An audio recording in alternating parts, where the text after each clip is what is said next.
Hello everybody. सो इस session में हम लोग देखेंगे कि ये जो प्रॉब्लम स्टेटमेंट हमने लिया हुआ है swap two number, and for this हम लोग इसका algorithm, flow chart and pseudo code देखेंगे। सो सबसे पहले एल्गोरिदम के बारे में बात करते हैं। देखिए guys, what is algorithm? Very first, algorithm is nothing but guys these are the steps to solve a particular problem. So steps to solve a problem और गिवन प्रॉब्लम, राइट। चलो अब अपन इसके लिए एल्गोरिदम लिखना शुरू करते हैं। एल्गोरिदम क्या होगी गाइस? देखो, सबसे पहले हमारे पास में हमें मालूम है कि हमें कुछ गिवन वैल्यूज़ हैं, जैसे a इज़ 10, b इज़ 20, ये हमें दिया हुआ है। इसके लिए अगर हमें स्टेप्स लिखना है, सो गाइस स्टेप 1, जब भी आप कोई प्रॉब्लम स्टेटमेंट स्टार्ट करोगे, so the first step is going to be your start. Step two is अब आप देखो, आपको दो इनपुट वैल्यूज़ दी हुई हैं, तो आपको इनपुट्स लेने हैं यहाँ पे, राइट। सो आपने क्या बोला? Input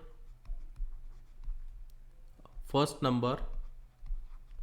number as A, and similarly you will be having step 3,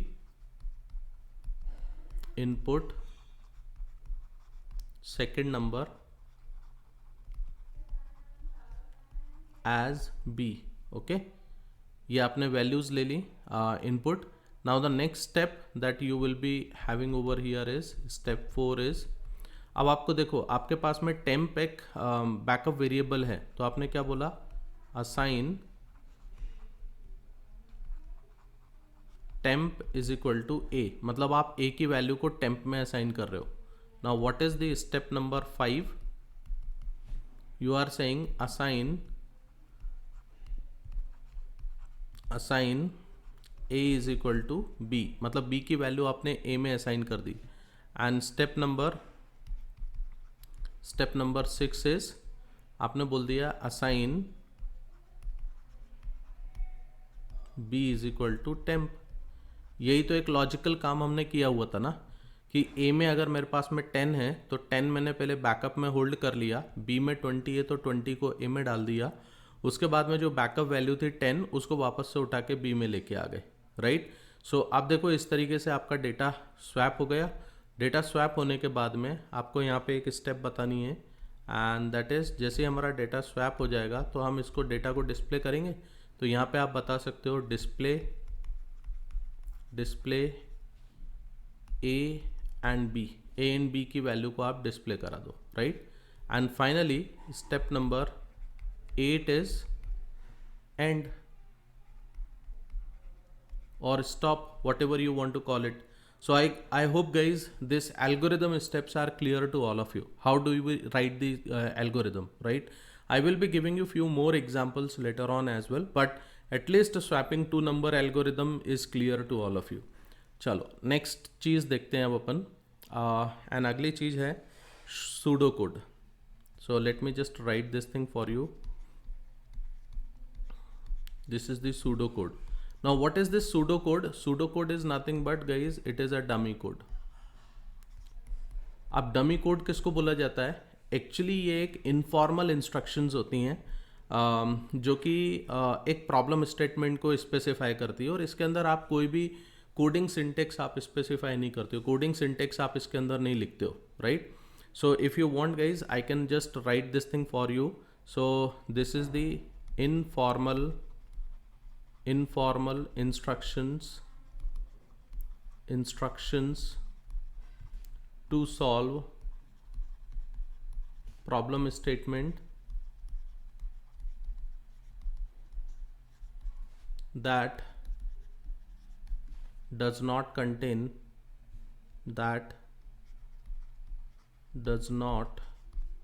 contain coding syntax. Okay, so this is what the pseudo code is. Okay, now let me give you the understanding, like how will you be writing the pseudo code of this particular problem. So very first thing guys, we always write begin. When you are writing the pseudo code guys, you will be saying start with begin. Okay, now see, we don't need to write the English statement into this. This is a mix of English and little bit of coding. So what you can do, you are saying that you want to take the input. Okay, now what are going to be the input? A and B is going to be the input, guys. Now you will be taking the value of A into temp. So this is how you specified. Now inside the A you will be taking the value of B, and inside the B you will be taking the value of temp. So you are basically swapping the value like this, and then finally you are saying that print A comma B, right? And once it is done, guys, then you will say end the process. So you have end the process. Yeah, so you can see this much of part, guys, it is called pseudocode, right? I hope you would have understood what I am talking about, guys. So let us understand the next important part, guys, and that is basically the flow chart.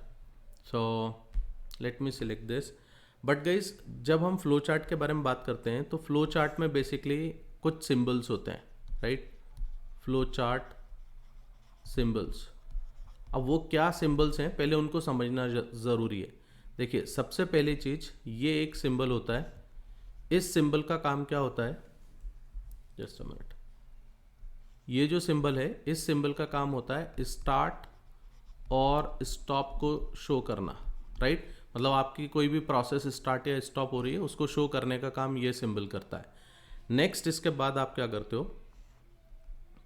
ये एक symbol होता है जो basically input and output का काम कर रहा है। सो this is for input and output, right? और कुछ और आप एरोज यूज करोगे, सो ये बेसिकली कनेक्टर कहलाते हैं,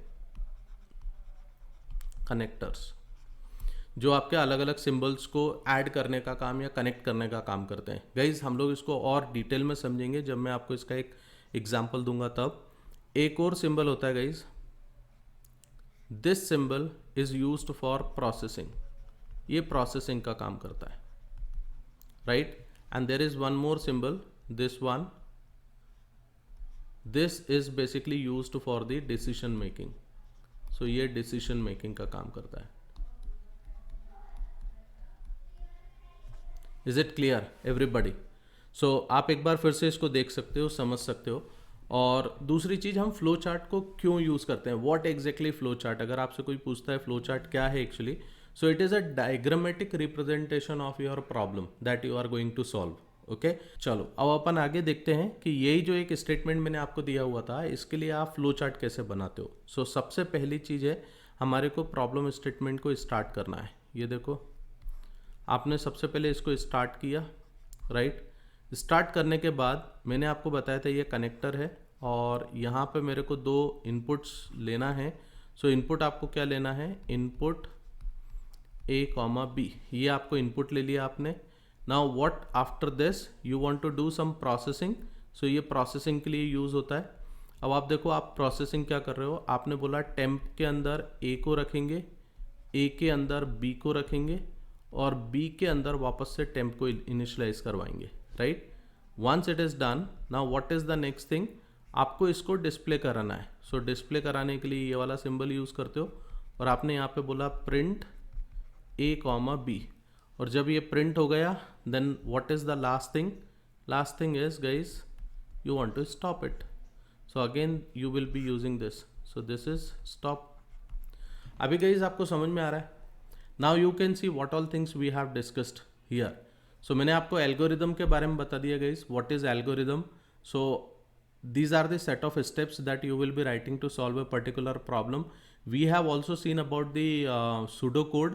So what exactly the pseudocode is? It is a dummy code and informal instructions that you are giving or writing to solve a particular problem that does not contain the coding syntax. Okay, तो इसमें हमने ये देख लिया कि किस तरीके से सूडो कोड लिखा जाता है। एंड फाइनली फ्लो चार्ट के बारे में हमने समझ लिया, what is flow chart. So it is basically a diagrammatic representation of the problem that you are going to solve, right? और उसके अलग अलग हमने कुछ सिंबल्स देख लिया, हर सिंबल्स के एक मीनिंग होता है, and this is how you will be writing the flow chart for this, right? So guys, I hope you would have understood this particular thing. In my next session, I will be showing you one sheet that you guys will be using, और आपको वो sheet को लगाना है ताकि आपको और ज़्यादा फ्लो चार्ट और सूडो कोड एल्गोरिदम्स आपको लिखते आए, because this is how we will be developing our logics guys. तो आप प्लीज़ इसको अच्छे से करिए, अच्छे से समझिए, and I hope your logics will be developed very very soon. Okay, चलो, thank you very much guys, bye bye.